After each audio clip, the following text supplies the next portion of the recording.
Mario, j'aime les chroniqueurs et c'est maintenant le temps d'accueillir notre dernière chronique de ce jour, nul autre que les mystères de la voix avec Florence Aubrun.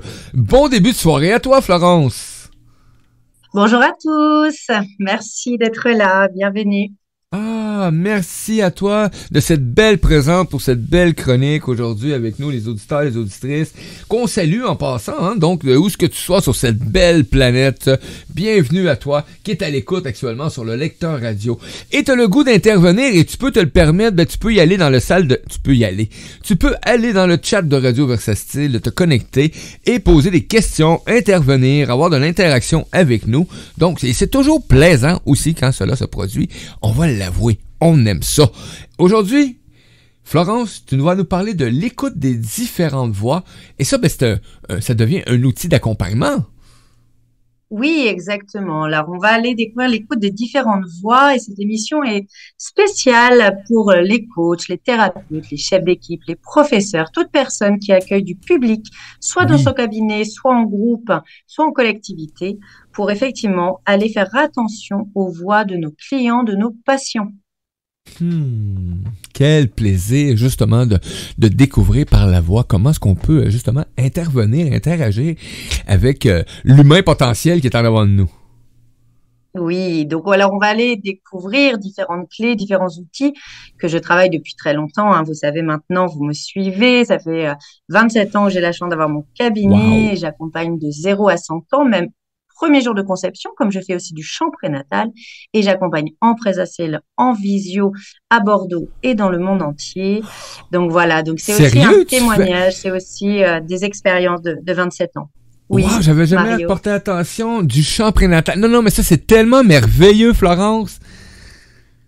Oui, c'est génial. Le chant prénatal, je travaille avec des Ben oui, sages-femmes, je travaille avec des doulas, et le chant prénatal existe depuis tout temps, sauf qu'effectivement, on l'a oui. modernisé aujourd'hui avec des chants du monde, avec des mantras, avec des vocalises soins, et surtout, on accompagne aussi avec le papa, comme je fais aussi un mélange d'aptonomie, qui est une méthode aussi pour communiquer avec le bébé. Mhm. J'ai moi-même fait de l'aptonomie pour mes enfants, donc c'est vraiment aujourd'hui l'art-thérapie vocale et aussi Ah. intègre le chant prénatal moderne et musique du monde et c'est génial. J'adore avoir les bébés avant, pendant et après. Ah, c'est vraiment cool, c'est vraiment cool. Bon, ok, j'adore ça, moi, effectivement, parce qu'on devrait tous faire écouter et chanter à nos bébés quand ils sont dans le ventre. C'est vraiment quelque chose d'extraordinaire, tu sais. Donc, hey, merci beaucoup, Oui, c'est Florence. merveilleux. Eh oui, c'est comme un enfant. Quand j'entends de quoi qui m'émerveille, faut que j'aille découvrir. Faut que j'enlève l'emballage puis que j'y goûte. Et tout ça, Florence. Alors, donc, Oui, on y va, c'est parti. Oui, je m'excuse, je oui, vous ai coupé. donc aujourd'hui, on va aller effectivement écouter les différentes voix de nos patients, de nos clients, de nos enfants, de nos parents qu'on accompagne. Alors, on a vu à travers les différentes émissions que la voix fait partie de notre ADN, fait partie de notre personnalité, vous le savez, de notre génétique et elle est notre boussole émotionnelle. Et Oui. donc, elle émet des fréquences. Nous avons vu à travers les timbres, les personnalités vocales, que nous avions des blessures, des cicatrices, des personnalités différentes par rapport à notre génétique, notre grosseur de larynx, et que nous avions aussi des incidences de communication qu'elle peut émettre. On a, rappelez-vous, la communication non violente et la communication Mhm. descendante. Oui. Forcément, je défends la communication bienveillante, l'écoute, l'empathie, la congruence, et la personne avec son histoire, son passé et son présent. Hmm. Donc, quand j'accompagne quelqu'un, que ce soit des parents, des enfants, des bébés ou des seniors, je vais aller effectivement faire attention à sa voix, mais aussi à son corps. Donc, la question, c'est comment je vais pouvoir aider la voix de mes patients VOIX, vous vous rappelez, pour aller vers la Mhm. voix VOIE, ou de mes élèves, de mes groupes. La première clé, vous le savez sans doute, c'est l'écoute. Donc, il va falloir apprendre à accueillir le silence en vous, à Ah. accueillir le silence en vous. Et ça va passer, ce premier outil, par l'observation. Alors, bien sûr qu'on croit observer le monde, on croit observer les gens. Sauf que quand vous l'observez dans une situation professionnelle, Mhm. vous allez donc entendre la fréquence vocale et aller aussi, bien sûr, observer le langage non verbal, le corps et tout ce qu'elle a à nous dire, cette voix et ce corps. Donc, il va falloir aller accueillir le silence en vous. Et pour accueillir le silence, il va falloir régler, cher thérapeute, cher coach, cher psychologue, parce que toutes les personnes, normalement, ont fait une thérapie pour soi, accueillir ce silence en soi, donc ce vide, qui peut effectivement faire référer à des angoisses, à des peurs, et notamment à cette mort symbolique. Accueillir le silence en vous, donc accepter de vous taire, et simplement d'accueillir la personne pour qu'elle puisse déposer sur le moment présent ce qu'elle a déposé. Donc, les 5 premières minutes, de toute façon, on va aller dans le silence. Et vous le savez que le silence est d'or, le silence est de la musique. Oui. Alors, quand ça, on a accueilli le silence, mais dis-moi, mais oui, on parle de silence, Florence, actuellement. Et moi, quand tu es venu dire ça tantôt, là, je me souviens très bien. C'était impossible pour moi d'avoir un moment de silence. Et pas par des phénomènes extérieurs, là. Je les provoquais. Je ne voulais pas rester dans le silence. Je faisais du bruit, je faisais des sons, je faisais des... n'importe quoi. Pour moi, le silence, c'était comme... Oh, ça fait peur.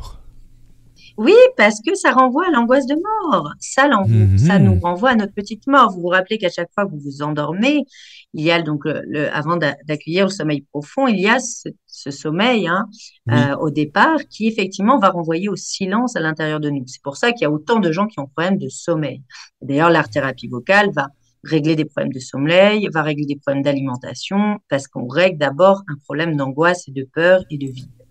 Donc, ça veut dire que quand on va aller voir, notamment une des clés qui est les typologies de caractère, quand on accueille nos différents clients ou patients et comprendre aussi ce qui se joue en eux en termes de personnalité, mais cette fois-ci de caractère, eh bien, le bavard, le thérapeute bavard ou l'animateur bavard ou toute personne qui accompagne et qui est bavard va devoir d'autant plus apprendre à accueillir le silence en lui pour être un bon accompagnant. Écoute, je sais pas de quoi tu parles quand tu parles de bavard, là, mais il a fallu que j'apprenne à me la fermer en titi pour apprendre le silence. Je te rassure, je suis une grande bavarde, mais j'ai appris effectivement à me taire et à écouter, mon cher Mario. Oui. Donc, notez cette première clé qui est une clé indispensable pour aussi aller accueillir ce corps et cette voix de vos patients. Alors, la deuxième clé, je vais vous donner donc l'outil magnifique de Monsieur Rosenberg, qui est notre petit bonhomme dans la communication non violente québécoise, qui s'appelle OSBD. Et vous allez voir que lui aussi, il parle de silence et d'observation. C'est la première clé de son petit bonhomme.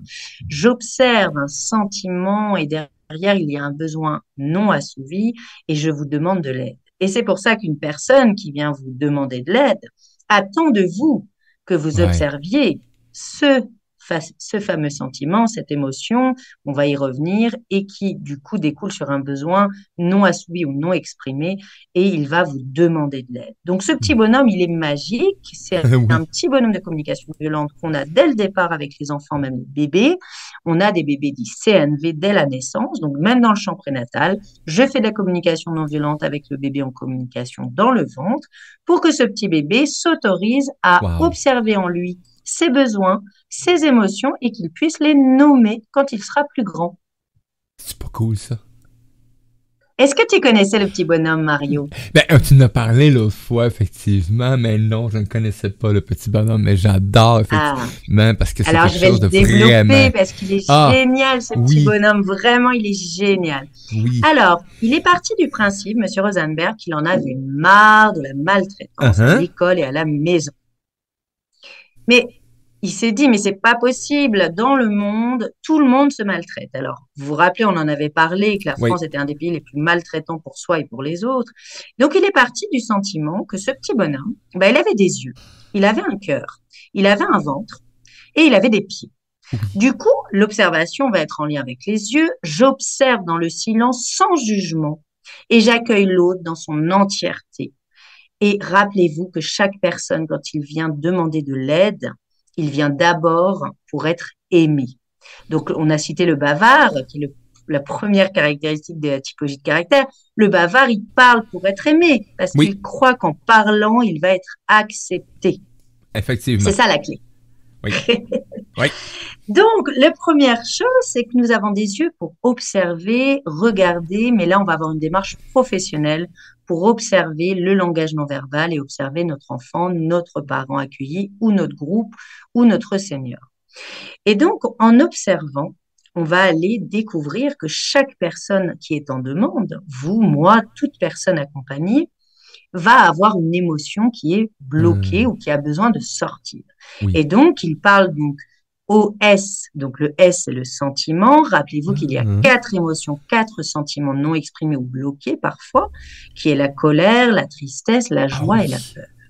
Alors, Mario, selon toi, oui. Quand je suis en colère, j'ai besoin de quoi pour assouvir mon besoin et accepter cette demande et aller mieux?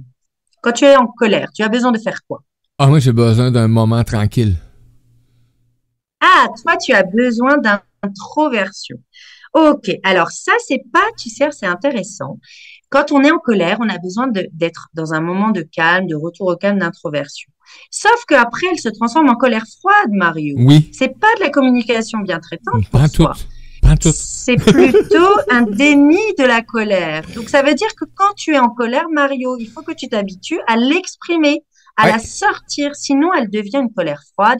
Et rappelez-vous que la colère froide, c'est une colère qui se transforme en maladie. Ça rend malade. Voilà. C'est pas donc, dur, c'est très dur à digérer, donc ça occasionne souvent des problèmes d'estomac, d'intestin, de tout système au complet là, de ce cerveau-là. Là. Exactement. Donc, ça veut dire le réflexe pour toi comme pour d'autres personnes. Si ton réflexe est d'aller en introversion quand tu es en colère, c'est un système de protection. Vous vous rappelez, on en avait déjà parlé, mais je les renomme. Les systèmes de protection, c'est quoi? C'est soit je me renferme, soit j'exulte, donc j'explose, soit je fuis. Je cours en partant, je pars, je fuis le problème, soit je fais un déni.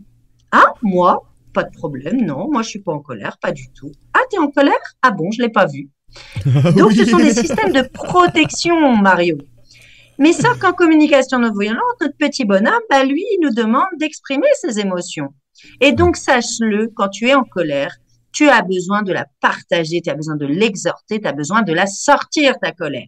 Et ça, c'est de la communication non violente. Donc, ça veut dire que quand vous observez un client, un patient, un enfant qui arrive dans votre cabinet ou dans votre formation ou dans votre école, dans votre classe, quand un enfant est en colère, vous allez devoir la faire sortir, cette colère, parce que sinon, elle va gangréner. Et surtout, un enfant notamment, quand il est en colère, eh ben, il s'en prend aux autres parce qu'il sait pas comment gérer son émotion, petit bonhomme. Alors que l'adulte, bah, lui, on lui apprend à gérer ses émotions en grandissant.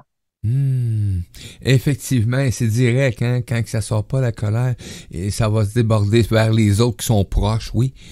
Et si le petit enfant il arrive chez eux qui n'a pas réussi à le déborder, ben ça va être ses parents ou ça va être la gardienne ou peu importe, ou celui qui va être proche, à un moment donné, ça va exploser. Exactement. Donc, notre rôle quand on accompagne quelqu'un qui est en colère, eh ben, on va l'accompagner dans la bientraitance, on va l'accompagner dans une écoute non jugeante et on va lui demander, l'aider à sortir sa colère. Et ça s'appelle la communication non violente pour qu'il puisse se libérer de cette colère enfouie. Donc ça, c'est très important. Donc quand je suis en colère, j'ai besoin de la sortir et ce qu'on appelle l'exhorter et vraiment ne pas la garder en soi. Et ça, c'est très important. Alors, cher Mario, quand tu es triste, tu as besoin de quoi selon toi? Ah, moi, quand je suis triste, là, c'est parce qu'il y a quelque chose dans ma vie que je suis pas capable de m'épanouir. Souvent, je l'identifie facilement maintenant. Avant, c'était pas le cas. Avant, je fuyais dans les jokes. Dans le monsieur sourire, dans le monsieur que tout va, etc. Puis le kit, il n'y a jamais de tristesse, la vie est belle. J'étais un vrai calinours, quoi. Tu sais, les bisounours, et tout est beau, etc. Puis le kit. Maintenant, c'est différent. Oui, tu mettais ce qu'on appelle un masque social de sourire. Ah ben oui. Puis c'était important là, de jamais laisser transparaître cette tristesse-là que j'avais à l'intérieur de moi. Là. J'étais sur le point de mourir, puis je gardais encore ce masque-là, style. Et il est terrible parce que c'est une forme de déni et surtout tes proches et tous les gens qui t'aiment ne pouvaient pas se rendre compte que tu allais mal et du coup on ne pouvait pas t'aider, Mario, tu vois, c'était encore un système de protection terrible. Donc quand tu es triste, ben oui, c'est comme toutes les 4 émotions qu'on cite, il y a une frustration derrière soi. Donc en fait, quand tu es triste, Mario, on a besoin de te réconforter. Tu as besoin d'être réconforté, rassuré, qu'on puisse t'accompagner dans ta tristesse et surtout que tu la libères et que tu ne la gardes pas en toi. Alors, vous le savez que l'organe rattaché à la tristesse, notamment, c'est les poumons. Et beaucoup de cancers des poumons, beaucoup de gens qui partent par les poumons, c'est souvent une solitude et une tristesse enfouie terrible. Il y a une maladie terrible hein, qu'on appelle se noyer de sa propre tristesse. Hein. Tes poumons se remplissent tranquillement d'eau, de liquide et ça finit par mettre fin à ton souffle de vie. Exactement. Donc, vous voyez comment c'est important. Et donc, Monsieur Rosenberg, dans ce petit bonhomme, voilà, il y en a 4, on en a déjà fait 2, la colère et la tristesse. Et là, il parle donc d'émotion qui est liée au cœur. Hein. Vous vous rappelez, l'observation, c'est les yeux, le cœur, donc c'est lié aux émotions qui sont bloquées et on a besoin d'aller accompagner cette émotion. Donc, ça veut dire que quand vous recevez quelqu'un dans votre cabinet ou dans vos classes, que vous repérez cette émotion de la colère ou de la tristesse. Quand il est en colère, vous allez l'aider à exhorter cette colère, à l'exprimer. Et quand vous êtes triste, vous avez votre devoir d'accompagnant d'aller consoler la personne, mettre des mots, d'aller être réconforté, excusez-moi, parce que consoler, c'est l'émotion d'après. C'est l'émotion d'après. Réconforter quand on est triste. Et donc, vous allez amener du réconfort, soit moral, physique, émotionnel, ou les 2 ou les 3. Alors, mon cher Mario, quand tu as peur, j'ai un peu triché, j'en ai parlé un peu, mais c'est pas grave. Quand tu as peur, tu as besoin de quoi? Ben, écoute, moi, là, quand j'ai une peur qui s'installe, là, j'ai besoin de couper le hamster. J'ai besoin de couper les pensées qui vont accompagner ce peur-là, parce que sinon, là, je vais fuir dans un immense délire total où est-ce que le monde est après moi, que le créateur est après moi. C'est comme extraordinaire, je peux partir dans un délire terrible. Mais j'ai vraiment besoin de couper cette peur maintenant, parce que avec le temps, et ça fait longtemps que je l'ai comme su un peu, mais que je l'apprécie de cette façon-là, c'est que les peurs, pour moi, maintenant, je le sais qu'ils sont à la base irréels. Donc, ils viennent d'une situation X ou d'un phénomène ou peu importe. Donc, ça me permet là, d'aller faire une recherche vraiment sur l'identification de la peur, mais de couper immédiatement la pensée qui accompagne cette peur-là, parce que sinon, je pars dans un délire et là, je vais fuir. Je vais fuir, les problèmes vont survenir, puis je vais tomber malade, je vais perdre la voix. Donc, ça veut dire, alors, en plus, je m'excuse, en fait, je me suis trompée. En fait, quand on parle d'être triste, mais bien sûr, on a besoin d'être consolé et c'est surtout quand j'ai peur que j'ai besoin d'être réconforté. Excusez-moi, je vous ai transmis une bêtise, tellement j'étais effectivement concentrée. Donc, quand tu as peur, le premier réflexe, la peur archaïque, c'est de se couper de soi. Et c'est terrible de se couper de soi parce qu'effectivement, c'est une soupape de sécurité. Et en fait, en communication non violente, ce qui est important, c'est que quand vous avez peur, vous allez avoir besoin d'être consolé, donc dans les bras et par les mots. Et quand vous êtes triste, effectivement, voilà, c'est besoin de console, de réconfort. En fait, triste et peur, on a besoin des 2. On a besoin de consolation, on a besoin de réconfort. On a en tout cas besoin que vos émotions soient reconnues et accompagnées. Donc, le réflexe, quand on a peur, on se coupe d'elle parfois, parce qu'on ne veut pas y aller, et c'est ce qu'on appelle parfois l'effroi, d'accord, en termes de traumatisme, et que tant que la personne, effectivement, ne vous a pas réconforté, ne vous a pas consolé dans cette peur qui peut amener après de la tristesse, eh bien, en termes d'accompagnement, on ne sera pas au plus juste et on ne pourra pas amener, en tout cas, un réconfort, une consolation et faire avancer la personne qu'on accompagne. Agréable. Et c'est d'apprivoiser aussi, c'est d'être doux, d'apprendre. Moi, c'était un aspect là, de tout ça, c'était d'apprendre à être de plus en plus doux avec ce que je suis comme composition d'humain, là, hein, parce qu'on le découvre de plus en plus et à chaque fois qu'on découvre, on découvre de quoi de nouveau de toute façon. Là. Donc, j'ai arrêté de croire que je vais être parfait demain matin. Là. Donc, je tends vers une perfection, mais à chaque jour. Donc, parce que moi, au début, je pensais faire le tour et ben, c'est un coup, c'est fait, c'est fini. On s'assit puis on est des êtres lumineux puis on fait plus rien. Alors ça, c'est important et ça, on y reviendra. C'est effectivement l'amour de soi. C'est-à-dire Oui, que quand on a une émotion forte, que ce soit la colère, la tristesse ou la peur, on a besoin d'amener de la douceur, de l'amour de soi. Et quand on n'y arrive pas tout seul, c'est pour ça qu'on se fait accompagner. Et que oui. nous, accompagnants, on a ce devoir de aussi, dans le merveilleux et dans l'accompagnement, que la personne s'autorise à s'aimer et à ramener de la douceur, donc à accueillir ses fragilités dans ses forces. Et Hmm. la fragilité, rappelez-vous, n'est pas une faiblesse, au Blesse. contraire. Donc plus on s'aime, plus on a de la compassion pour nous et plus ces émotions vont pouvoir effectivement être exprimées et être libérées. Merci en tout cas d'avoir fait le lien. Et on Ah, va finir j'adore. par la plus belle quand même, qui est la joie. Mais Wouhou! rappelez-vous, contrairement aux croyances, la joie n'est pas naturelle. Et Uh-huh. beaucoup des personnes qui viennent me voir viennent déclencher la joie parce que la joie n'est pas forcément innée. Donc Mario, quand tu es en joie, quand tu as une Oui. bonne nouvelle, qu'est-ce que tu as besoin selon toi? Quand je suis en joie, qu'est-ce que j'ai besoin selon moi? Ben, écoute, ça va dépendre la joie, comment est-ce qu'elle est survenue. Il y a des fois, là, si je crée un manque, c'est quand même bizarre ce que je veux dire peut-être, là, mais par exemple, j'ai créé un manque monétaire, OK? Et que là, il m'arrive un montant, là, ben, je suis tellement trop excité que je prendrai pas en considération l'importance du après. Tu sais, c'est que là, je vais y aller là avec tout l'enfant là qui est ok, boum, mais là après ça, je fais comme oh mais non, qu'est-ce que t'as fait là?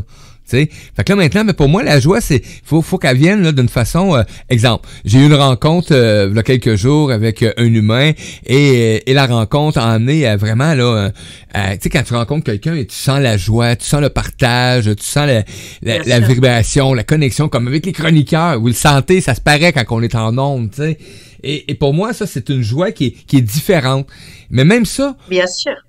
j'ai réalisé que fallait que je fasse attention à quand même à cette joie-là. Parce que quelque part, des fois, je suis trop intense dans les moments de joie. Oui, ah ben voilà, merci de le dire. Alors effectivement, merci de ce lien, Mario. Pourquoi je te pose toutes ces questions? Parce que la joie, nous avons cette notion d'intensité. En tout cas, ce qui est important dans la joie, c'est de pouvoir la partager et de ne Oui, pas rester aussi avec cette joie non assouvie. Moi, je donne toujours cet exemple en formation, ça fait rire beaucoup de gens, mais que j'ai vécu à la maison notamment. C'est quand je rentre avec une bonne nouvelle à la maison, le soir et que j'annonce ma bonne nouvelle. Et là, j'ai un de mes fils qui me dit, au fait, on mange quoi ce soir, maman? oui, Salut! Eh ben, j'ai pas eu le temps de partager ma joie. Et du coup, qu'est-ce qui se passe? La frustration arrive et ça peut oui. amener soit de la colère, soit de la tristesse. Et ma joie, elle n'est pas partagée. Donc, un des besoins fondamentaux de la joie, c'est de la partager. Et tu as raison, c'est de gérer aussi l'intensité de la joie. Oui, Et effectivement. merci de le dire parce qu'il y a aussi des joies qui peuvent être ce qu'on appelle des cadeaux empoisonnés. On Hmm. le voit notamment quand j'accompagne les familles autour des héritages, Mhm. où ils vont se retrouver millionnaires d'un seul coup par un héritage, mais en fait, ils n'étaient pas préparés. Et cette joie est tellement énorme, et ben que ça en devient une tristesse, une peur Oui, ou une colère, vous les trois mélangés, et on n'arrive pas à accueillir la joie, on n'arrive pas à accueillir la bonne nouvelle parce qu'elle est trop intense. Donc oui. ça veut dire que c'est aussi la gestion des émotions et comment on le reçoit, comment on la donne, cette émotion qui aussi évolue et change selon les situations et les personnes. Oui, effectivement. Ah, et oui, mais effectivement, et je comprends très bien parce que je me souviens il y a quelque temps, je m'en allais annoncer quelque chose à quelqu'un et comme je commence à boum, paf, et non, mais j'ai senti cette, je fais comme, what the fuck? Je m'en allais dire de quoi de ça qui me tenait à cœur, là, tu sais, j'étais tellement fier, là, l'ego venait de prendre un coup, là. Oh, mon doux Hmm. Seigneur, écoute, j'ai ruminé ça, je pense, pendant au moins 3 quarts d'heure, certain. Et là, à un moment donné, je disais, hey, voyons donc. Parce que la personne, ce qu'elle m'a annoncé, là, mais c'était vraiment extraordinaire. C'était vraiment Hmm. beau pour elle aussi. Et c'était plus que Bien beau sûr. même. Moi, ça va exister encore demain matin. Tu sais? Donc, Bien sûr, parce que la joie nourrit les deux, nourrit le oui. lien aussi. Et quand on accompagne la tristesse, la colère ou la peur, et notamment aussi la joie, ça nous permet aussi, nous, d'accompagner nos propres émotions en tant qu'accompagnant, thérapeute, coach, et on apprend des personnes qu'on accompagne. Donc là, vous voyez, sur notre petit bonhomme, on est sur effectivement les trois, c'est-à-dire j'observe le sentiment qui a donc un besoin derrière. Donc nous avons le devoir de répondre à un besoin. Et le plus difficile en communication non violente, c'est la demande, qui est représentée par les pieds, qui est représentée par la marche. Comment je fais pour demander de l'aide à quelqu'un? Comment je fais pour avancer dans ma vie? Et effectivement, nous sommes là pour répondre à la demande, mais il faut d'abord oser demander. Quand on est dans le déni, on ne peut pas demander parce qu'on ne sait pas Non. qu'on est malheureux, qu'on est triste. Quand on est dans l'ego, la fierté, l'orgueil, on ne peut pas demander parce qu'on nous a peut-être éduqués à non, non, tu te débrouilles toi-même par tout seul, jamais tu demandes de l'aide. Tu es un homme, tu es fier, oui. un garçon ne demande pas de l'aide. Tu l'as entendu, ça? Effectivement, hein. On peut entendre ça. C'est pareil ça pour fait les partie. femmes. Oui, tu la es même mère, chose, hein. tu assumes. Puis t'es belle, hein? Tais-toi et sois belle. Voilà, exactement. Mon et les doux mères, Seigneur. c'est pareil. C'est la même beaucoup, chose. là, je donnais l'exemple pour l'homme, mais par exemple, les femmes et les mères, c'est tu as voulu être mère, tu as voulu faire un enfant, tu assumes. Arrête de te plaindre et arrête de demander de l'aide. C'est atroce, ces phrases-là. C'est affreux. C'est horrible parce qu'en plus, ça crée une culpabilité. Donc, en fait, on a un tabou avec la demande. On est en France notamment. On nous a pas appris à demander, on nous a pas appris à dire non parce qu'on nous a dit tu te débrouilles tout seul. Tu assumes. Ouais. Et ça, c'est dur, ça, c'est violent, et ça, c'est de la communication descendante, c'est de la maltraitance. Donc, notre devoir, notamment avec ce petit bonhomme OSBD, j'observe ce sentiment et ce besoin non assouvi, ou en tout cas ce besoin à découvrir, et je vais oser demander. Donc, notre devoir, c'est effectivement que la personne ou la famille ou les enfants viennent nous demander de l'aide. Et on est formé pour répondre à la demande, aux besoins de la personne. Donc, ce petit bonhomme, il est extraordinaire. Je vous invite à le découvrir sur Internet. Vous avez une photo du petit bonhomme de communication d'environnement de Monsieur Rosenberg, OSBD, et c'est vraiment important. Et dites-vous que le plus difficile, ça va être que la personne vous demande de l'aide, vous demande des choses parce que il y a beaucoup de choses qu'elle a enfouies, il y a beaucoup de déni, il y a beaucoup même de secrets, notamment de famille. Donc, notre devoir, c'est de pouvoir donc observer, écouter, en tout cas, nommer l'émotion si la personne n'arrive pas à nommer cette émotion. Donc, il va falloir aussi que vous la reconnaissiez chez vos clients ou vos patients et que surtout, vous proposiez des outils d'aide. Nous, en art-thérapie vocale, je n'ai plus de 25 outils. J'en invente aussi chaque semaine si besoin. Donc, inventez vos outils si vous ne les avez pas. En tout cas, cette aide, elle est précieuse parce que la personne vient vous voir parce qu'elle a confiance en vous. Ne l'oubliez jamais. C'est qui est extraordinaire. Hey. Wow. Alors, je continue parce que c'est passionnant cet accompagnement. C'est pour ça que c'était intéressant qu'il y ait une émission aussi parce que j'ai créé une formation notamment en 9 modules sur les mystères de la voix pour les accompagnants, pour les formateurs, les coachs, les enseignants, les infirmières. Voilà, j'ai tout corps de métier, des chefs de projet, des chefs d'entreprise, etc. Alors, là, on parlait au niveau effectivement émotionnel de cet outil québécois qui est OSBD. Et on parlait effectivement au niveau de ce qu'on avait vu de toutes les émissions autour de la voix. Là, avant de parler de la voix, je vais parler effectivement du corps. Oui. Parce que quand quelqu'un vient effectivement voir un kiné, voir un éthiopathe, un kinésiologue dans une démarche physiologique, on va d'abord demander l'information au corps. Nous, l'art-thérapie vocale, on a cette chance, c'est qu'on va aller écouter la voix, mais on va aller aussi écouter le corps. Donc, la première chose qui va être intéressante pour vous, chers collègues, c'est aussi d'aller observer ce qui se passe dans le corps. Alors, quand on est guérisseur, magnétiseur, on a la chance que quand on touche le corps va nous donner des informations comme un ostéopathe, un éthiopathe, etc. Alors moi, par exemple, dans ma pratique, n'oubliez pas qu'on a 3 corps. On a le corps physique, le corps vibratoire et le corps émotionnel. Oui. Dans l'art-thérapie vocale, ce qui est magnifique, comme le corps est une voix entière, quand je pose mes mains effectivement pour aller voir s'il y a un organe malade, s'il y a des émotions bloquées, moi, je fonctionne de cette manière, c'est-à-dire que soit ça chauffe, soit je vois effectivement la couleur rouge quand il y a un organe blessé ou quand il y a vraiment une émotion qui est bloquée dans le corps. Oui. Voilà. Et chaque pratique va avoir ses signes. Ça peut être des fourmis, ça peut être la kinésiologie à des clés, qui est magnifique ce métier. Donc effectivement, l'objectif, c'est quand on a la chance d'être thérapeute au niveau du corps, on va avoir des informations au niveau du corps par le toucher. Donc d'autant plus que ceux qui n'ont pas cette chance-là de se connecter au corps, eh ben, il va falloir aller se connecter à la voix, chers collègues. Il y a plein de métiers d'accompagnement, dont dans les formations, nous ne pouvons pas toucher nos patients, nos clients. Donc, il a d'autant plus que votre voix va avoir, la voix de vos patients, de vos clients va être très, très, très importante.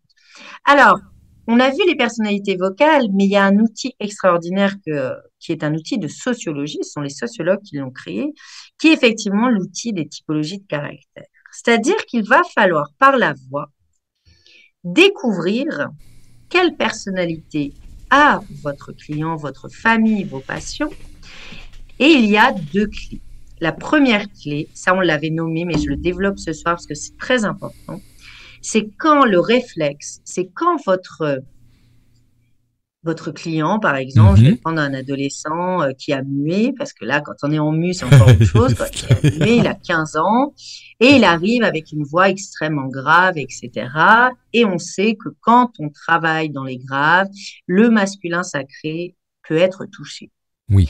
Quand on a quelqu'un qui parle énormément dans les aigus, on sait que le féminin sacré peut être touché. Donc ça, c'est une clé. Alors, je vous redonne quand même, et d'ailleurs, je ne vais pas le citer entièrement parce que c'est ma petite chronique que vous allez découvrir dans le magazine en juin. Oui, qui s'en vient le 8 juin. Très belle chronique en passant. Ah, moi, je suis un privilégié. Oui, vous l'avez en amont. Du coup, je vous redonne quand même, c'est-à-dire que quand vous avez cet adolescent qui arrive avec une grosse voix grave, alors oui, si la mue vient d'être faite et qu'il est basse, bah oui, là, il va être effectivement dans l'ancrage masculin, donc il est plutôt dans un ancrage, donc il va plutôt bien. Mais si il vient de muer et qu'il se retrouve avec une voix très aiguë dans le féminin, bah on sait que son féminin sacré est touché. Alors, je redis quand même ce que c'est que le masculin sacré et le féminin sacré, pour ceux qui ne connaissent pas, c'est important. Cette résonance grave et cette résonance aiguë. Le masculin sacré, rappelez-vous, il est lié à l'énergie solaire, à l'action, à la volonté du changement, à la passion, mais lié également à l'empathie.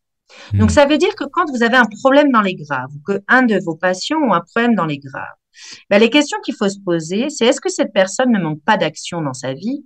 Est-ce qu'elle ne manque pas de changement, voire d'empathie pour elle-même et les autres? Parce que ceux qui en sont beaucoup dans le masculin, vous pouvez le retrouver, il y a une dureté, il peut y avoir même une psychorigidité, il peut y avoir une dureté, un challenge énorme, un challenger énorme. Le challenge, c'est pour soi et pour les autres. Donc, il peut y avoir une dureté qui s'installe.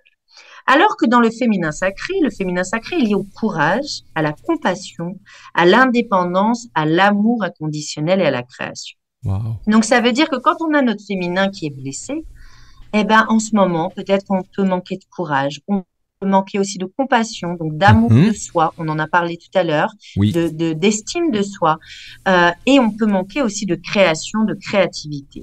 Et ce qu'on a découvert en art-thérapie vocale, c'est que le féminin sacré est rattaché au cerveau droit, donc à l'imaginaire, à l'improvisation, alors que le masculin sacré est rattaché au cerveau gauche, au côté carré, pragmatique, administratif, vraiment le côté où je dois vraiment être carré, être bien ancré, c'est-à-dire que c'est par le masculin quand même qu'on peut faire une comptabilité, monter une entreprise, gérer une famille, gérer ses journées. Heureusement, le cerveau gauche a aussi de belles qualités. C'est pour ça que j'ai besoin de m'entourer de masculin.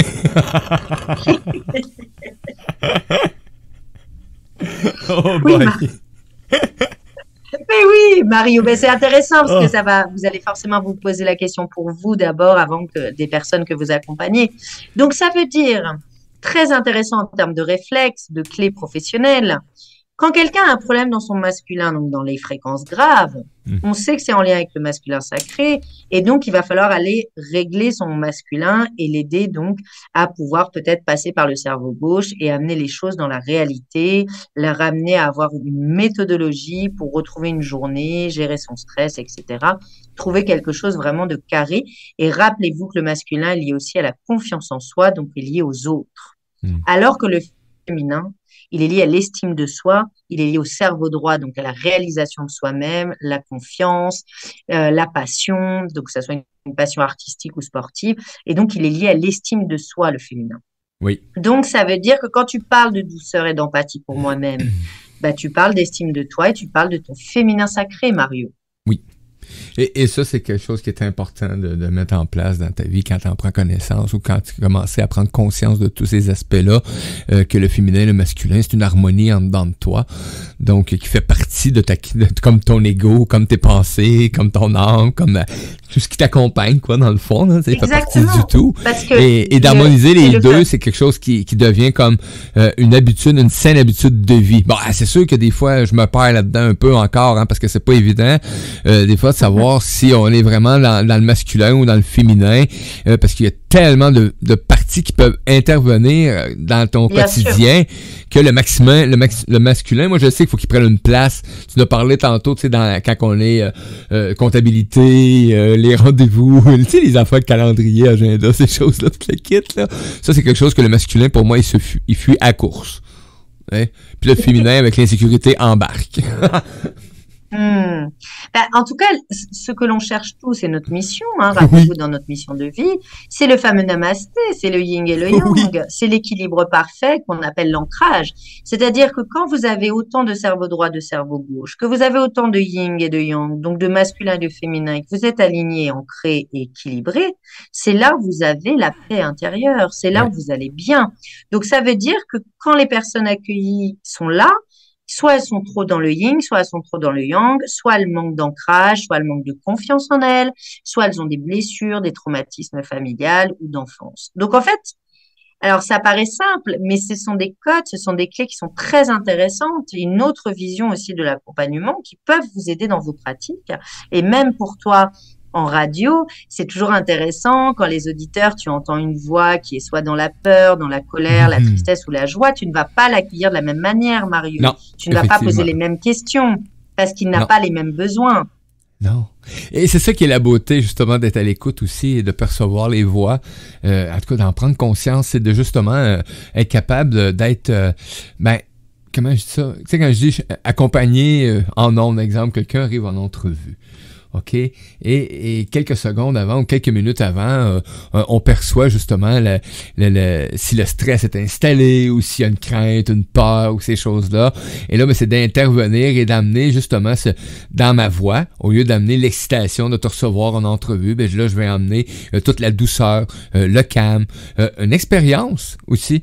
C'est le temps d'apporter justement cette expérience-là et de laisser vibrer ça par ta voix et de prendre ce temps-là et après ça, de laisser aller d'une façon extraordinaire. Et je le sais parce que par expérience, j'ai rencontré peut-être, je sais plus combien, faudrait que je calcule, mais peut-être, je sais pas, 800-900, 1000 humains différents en communication depuis les dernières années. Et c'est vrai. Et des fois, c'est moi qui étais stressé, malgré tout.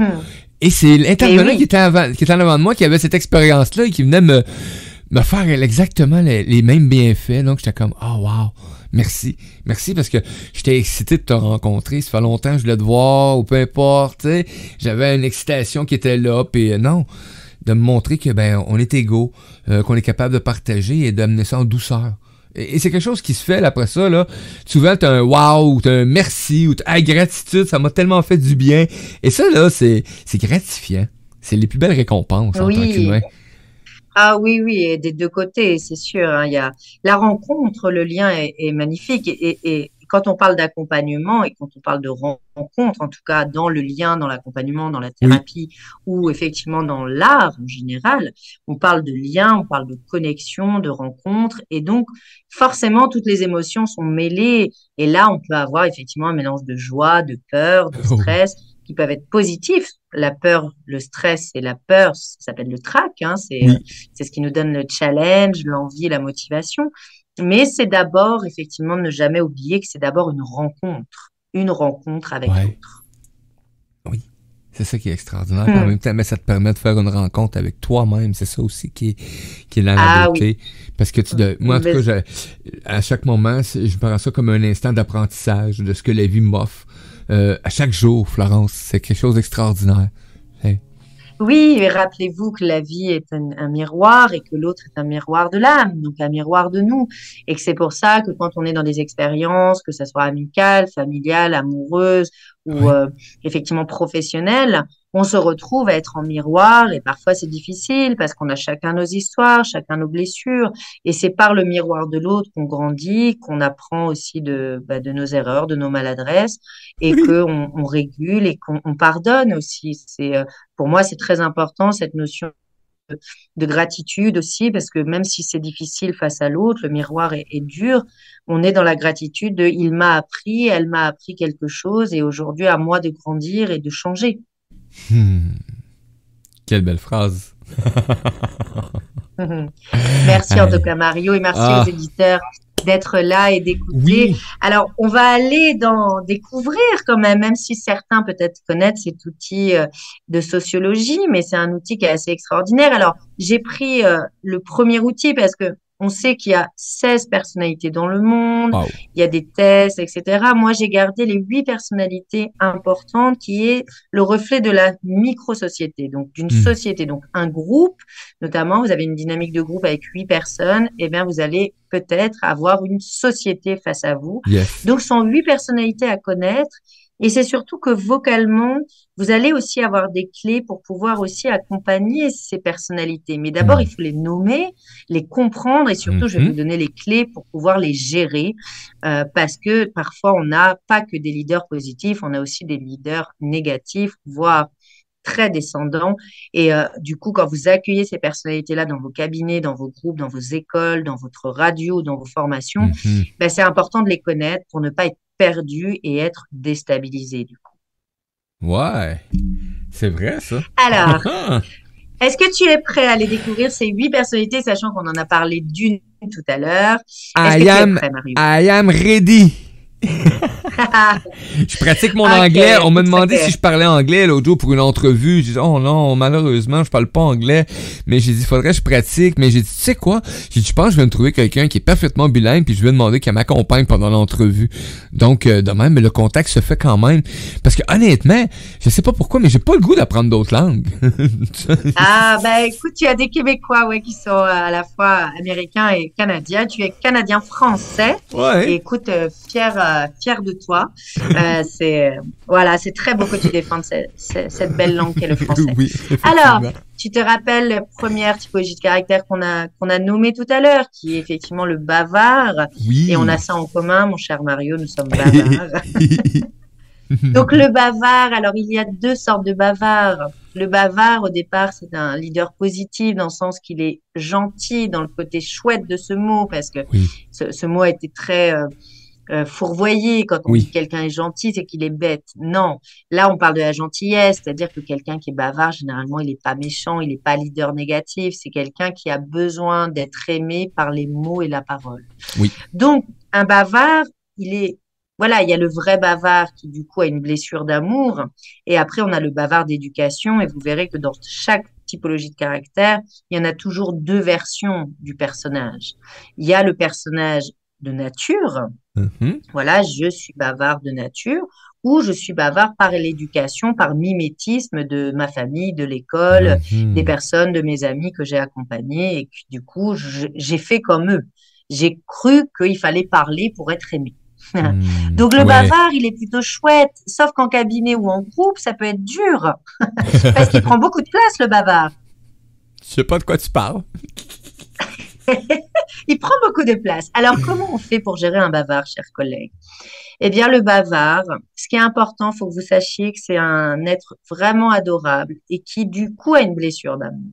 Donc, si vous lui coupez la parole vraiment difficilement ou que vous allez dans une communication descendante ou que vous lui faites mal, ce bavard, de toute façon, il ne parlera plus du tout, il va se renfermer comme une huître et c'est fini, vous l'avez perdu. Donc, ce que je vous conseille pour un bavard, c'est de pouvoir effectivement lui couper la parole gentiment, euh, doucement mais fermement, mais surtout de lui dire un stop et que si vous avez besoin de le verbaliser, verbalisez-le. Moi, en groupe ou en individuel, je leur dis, Hmm. j'ai entendu votre demande, j'ai entendu votre émotion, ce que vous Mhm. avez besoin de partager avec nous, mais là, il faut que je continue parce que je vais être en retard. Mais ne vous inquiétez pas, si vous avez besoin qu'on revienne dessus, On prend un temps tous les deux et on en reparle. Mais là, monsieur, il faut que j'avance. Oui, Donc, je le effectivement. dis avec douceur et gentillesse et pédagogie, mais j'ose l'exprimer et donc donner un stop adorable, mais donner un stop ferme, mais gentil. Parce que si vous êtes dur avec le bavard va se renfermer et là, vous ne le récupérerez plus. Il ne parlera plus du tout, C'est ce du que... tout, du tout. C'est insusceptible. Et moi, je dis, m'en souviens plus. De quoi tu as parlé déjà? M'en souviens plus. Oui, les bavards sont des fois des petits boudeurs. Ça dure Oh pas oui! longtemps, mais vous boudez. Rappelez-vous que de toute façon, c'est l'enfant intérieur qui parle, c'est l'enfant qui n'a Oui. pas d'âge et c'est de 0 à 100 ans. Donc, c'est l'enfant qui parle, d'accord? Donc, soyez doux avec nos bavards, soyez dans l'empathie parce que vraiment, simplement, il va falloir cadrer l'entretien, cadrer le groupe et oser dire stop. Et donc, il va falloir aussi, vous, chers collègues, que vous appreniez le nom pédagogique, le nom thérapeutique et le nom professionnel Oui. pour avancer. Sinon, vous n'en finissez plus. Votre émission dure 2 heures au lieu d'1 heure avec un bavard. Ah oui, je connais ça. Oui, je te taquine, Mario, mais c'est vrai. J'en ai déjà fait des plus longues que ça, Florence. Donc, le bavard, il va être plutôt dans un leader positif parce qu'un bavard qui est canalisé, c'est un bavard qui donne des idées, c'est un bavard qui va effectivement propulser le groupe, peut mettre une énergie, peut être un clown, il peut être rigolo. Donc, vraiment, soyez doux avec lui, accueillez-le, mais cadrez-le. C'est le conseil. Oui.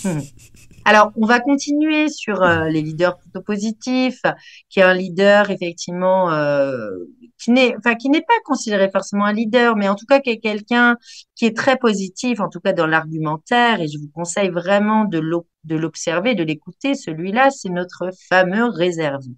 Oui. Ne confondez pas que quelqu'un de réservé, de timide, c'est quelqu'un qui n'a rien à dire. Au contraire. Parce que lui, il a compris, mon petit bonhomme OSBD, que lui, il observe le monde en se Oui. taisant et qu'il a accueilli le silence en lui. Qu'il va être le meilleur observateur, qu'il va avoir des arguments. Alors, simplement, dites-vous que le réservé, le timide, si vous ne lui donnez pas la parole, chers collègues, il ne parlera pas parce qu'il n'y arrive pas. Il est réservé. On ne lui donne pas la parole, il ne parlera jamais, notamment en groupe. Alors en individuel, c'est un peu plus facile, mais alors en groupe, c'est impossible pour lui.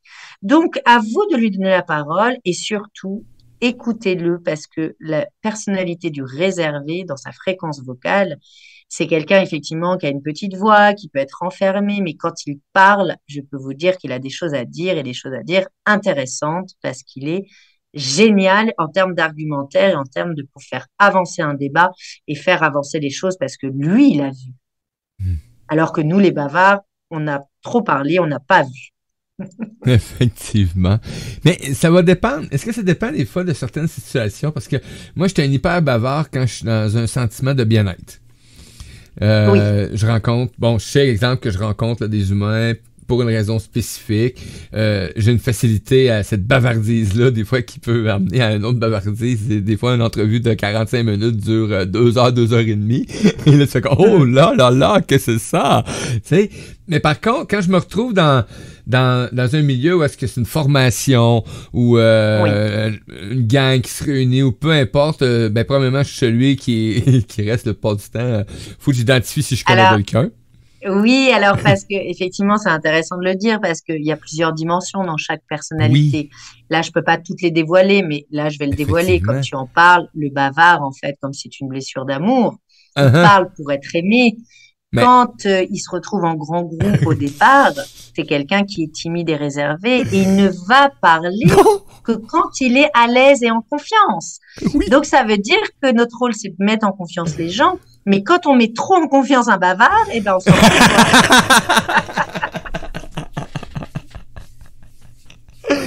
Ah Ça, wow, il y a ok, encore une merci. notion d'équilibre Merci. et d'alignement. Oui, effectivement. Merci beaucoup. Donc voilà, en tout cas, mon réservé, ce n'est pas un leader négatif, c'est en fait, c'est Mhm. un atout dans votre cabinet, c'est un atout dans votre groupe, dans votre formation. Quelqu'un de réservé, c'est quelqu'un qui a beaucoup de choses à dire, mais surtout, il attend que vous lui demandiez de prendre sa place et que vous lui demandiez à oser dire ce qu'il ressent. parce que l'objectif, c'est qu'il lui sorte de sa coquille. Voilà. Donc ça, c'est important. Accueillir nos timides, accueillir nos réservistes, sont des gens formidables. Et d'ailleurs, je rends hommage à tous les gens timides que j'accompagne et tous mes amis, Ah oui. à tous les gens que j'aime qui sont timides et réservés. Parce qu'en plus, comme je ne suis pas forcément dans cette typologie-là, forcément, j'ai autour de moi des gens qui sont aussi à l'opposé de moi. Et tant mieux. Et je leur fais un coucou et je les aime très fort. Alors, dans les leaders positifs, en tout cas les gens qui Mhm. nous font du bien, que ce soit en accompagnement, ce sont effectivement, il y a ce qu'on appelle le médiateur, le sage. Ah Alors oui. le médiateur, le sage, il est né souvent comme ça.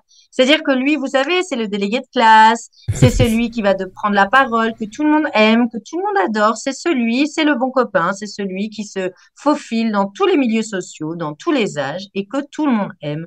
Tout le monde aurait aimé naître médiateur ou sage, parce que c'est quand même le meilleur ami sympa, avec qui il n'y a jamais d'histoire, parce qu'il a aucun problème de conflit, comme il est médiateur né. Hmm. Et ça, c'est hâte. Donc, donc lui, c'est votre meilleur ami. Ça veut dire que c'est quelqu'un, quand vous l'avez en groupe, c'est quelqu'un à qui vous allez vous appuyer. Ça va devenir votre adjoint, ça va devenir votre pilier. C'est lui qui va gérer les conflits à votre place dans les groupes.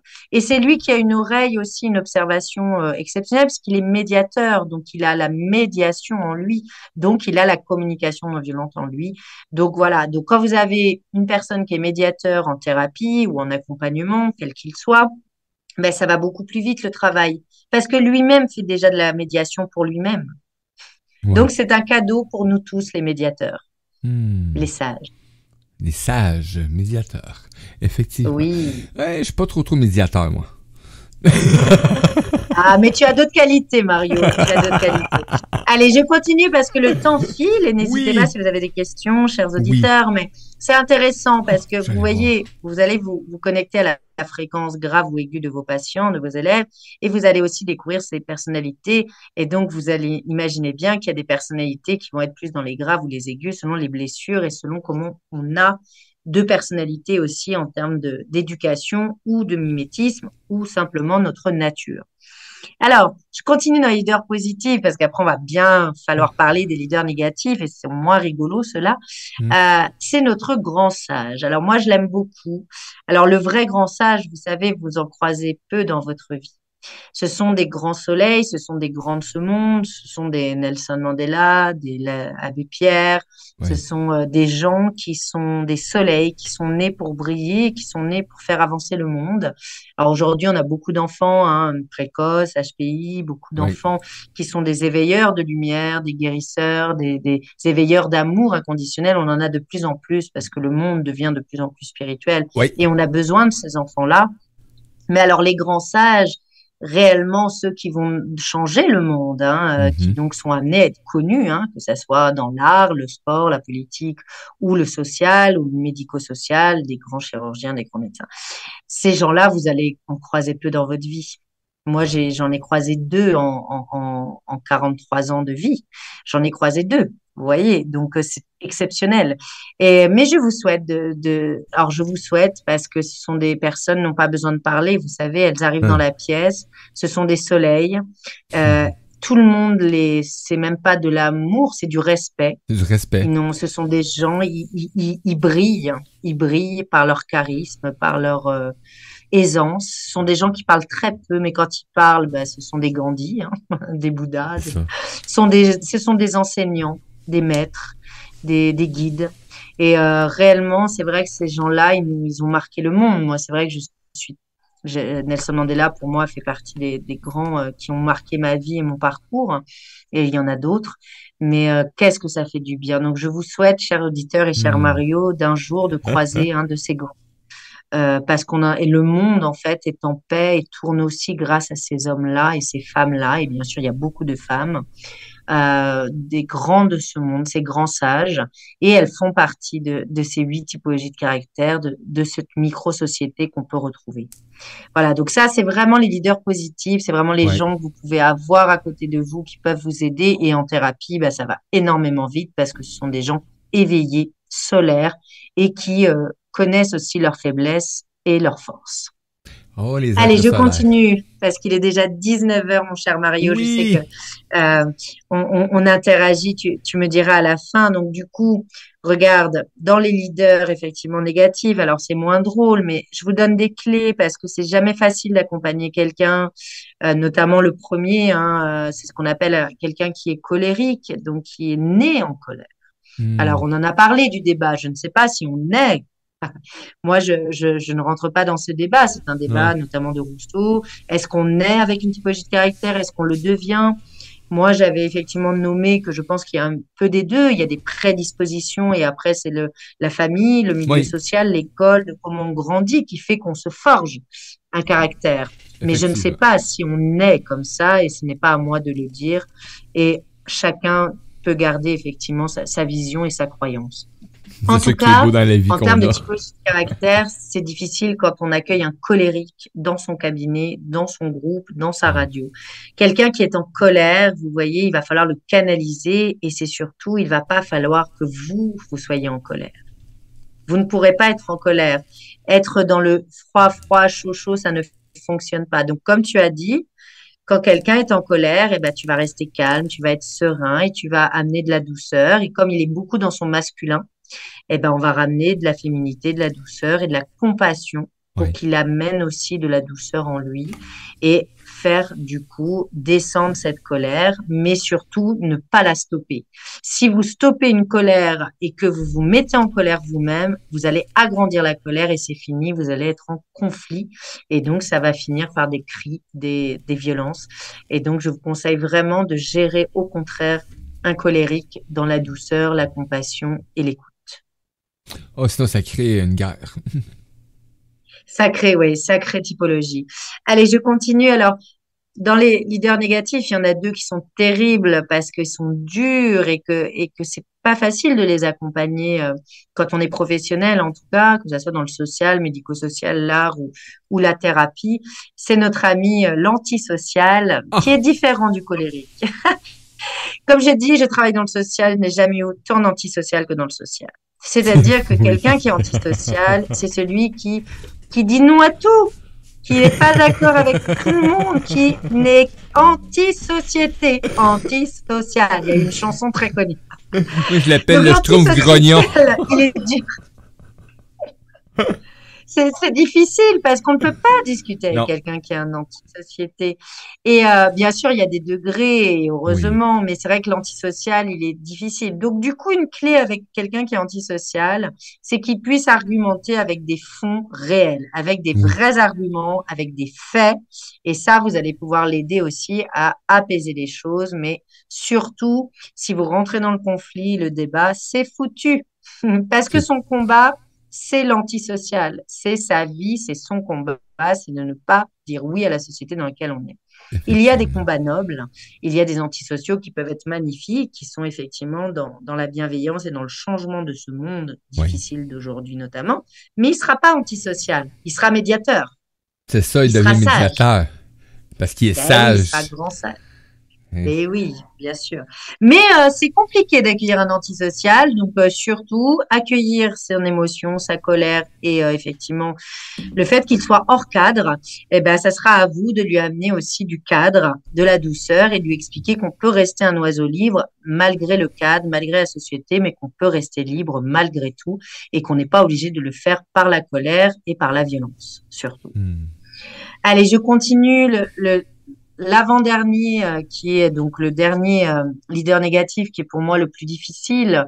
Et c'est pour ça qu'il y en a deux aussi, hein. Il y a effectivement ce qu'on appelle, en tout cas ce que les sociologues appellent le fourbe.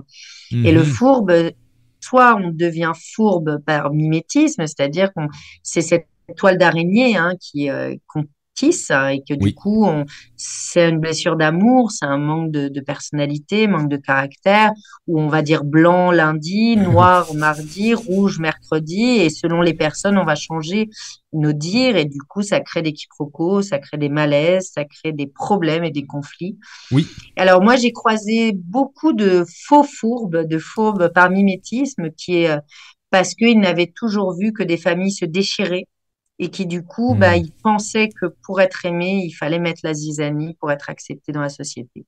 Wow. Et en fait, quand on a travaillé sur l'amour de soi, sur leur dire qu'il y avait d'autres modes de communication que la fourberie, l'hypocrisie on va dire, cette toile d'araignée de zizanie, eh Mhm. bien, ils étaient beaucoup plus heureux et beaucoup plus libérés. Le vrai D'accord. fourbe, malheureusement, on le connaît, c'est quelqu'un qui est psychiatriquement atteint, et heureusement, on en rencontre très peu dans notre vie, ce sont les pervers ou perverses narcissiques. Oui. Et là, ça fait énormément de dégâts parce que là, on est sur une problématique psychiatrique. Je ne suis pas spécialisée en psychiatrie, Non. je ne rentrerai pas dedans, mais en tout cas, ce fourbe, je vous invite vraiment à stopper tout de suite, le reconnaître, de le prendre en Ouais. individuel, de dire non en disant je vous ai reconnu, chez moi, je ne tolérerai jamais qu'il y ait un faux, qu'il y ait d'hypocrisie. Je suis une personne de cœur et j'accueille les personnes aussi qui acceptent d'être dans le cœur et l'amour inconditionnel. Oui, Et si vous effectivement. n'acceptez pas mon cadre, je vais vous demander de partir. La chance que j'ai, c'est que j'accueille une clientèle exceptionnelle et je n'ai jamais eu de fourbe, en tout cas dans mon cabinet. J'en ai eu en formation, forcément. Et je peux vous dire qu'avec moi, ça se passait pas bien parce que je le Je te repérais tout de crois. suite et je mettais un stop direct et je peux vous dire qu'après, ils étaient adorables. Ah, mais oui, effectivement. Donc, et à suivre, hein, on va en avoir des sujets justement sur avec une émission qui s'en vient cet automne avec un animateur qui va nous parler des pervers narcissiques, etc. Toute l'équipe de la perversion. Donc, C'est terrible, hein, c'est cette à typologie de suivre. Oui, caractère, oui, oui. elle est terrible. Bon, les vrais, c'est souvent une fêlure de blessure et Oui, tout simplement. problème comportemental, hein, mais les vrais de vrais, je ne vous souhaite pas d'en rencontrer. Le vrai de vrai, C'est, il est terrible et ça vient de la psychiatrie, hein. ben, C'est un trouble tu peux en psychiatrique mourir. extrêmement. Comment? Tu peux en mourir à côtoyer un pervers narcissique Ah extrême, là. ben, les vraies fourbes, en fait, c'est ce qui s'est passé C'est notamment chez ça. nous en France avec le C'est en plein problème ça. d'Orange, hein, où Oui. tout le monde s'est suicidé, les employés. Oui, oui, hein, bien sûr, là, on Ah, oui. parle de vie et de mort et on Oui. parle de choses très, très, très, très, très graves. C'est pour ça que ça revient de la pathologie psychiatrique et que ce sont Oui. les psychiatres qui nous en parlent aussi extrêmement bien. Allez, je finis par le Yes! dernier qui est bien sûr, qui n'est pas méchant du tout, mais qui peut nous poser des difficultés parce que c'est compliqué. Notre dernier, c'est être dans la lune. Oh mon Dieu Quelqu'un qui est Seigneur! l'endormi, qui est dans la lune et qui est Ah! qu'en cerveau droit et que du coup on a du mal à mettre dans l'action parce qu'il s'endort tout le temps ou il ne comprend que un quart des choses parce qu'il est dans son monde, petit Oui, coco. c'est des Alors, parties de c'est moi. difficile parce que ce sont des êtres adorables, mais ils sont dans leur monde. Et vous avez tous croisé des gens dans la Lune ou à moitié endormis qui vivaient dans un autre monde. Alors ça, c'est compliqué à accompagner. Donc, le conseil que je vous donnerais, c'est les aider à s'ancrer dans la vie, à faire des choses par le corps, à agir, être dans l'action et les ramener dans le moment présent. C'est le meilleur outil qu'on a pour nos lunaires et pour nos petits cocos qui sont dans un autre monde. Ah oui, effectivement. Et j'ai des parties de moi, des fois, qui sont là dans la lune. c'est c'est comme extraordinaire. Tantôt, je mentionnais, quand on parlait de celui qui chiale tout le temps ou qui est contre la société ou peu importe, là, l'antisocial un peu.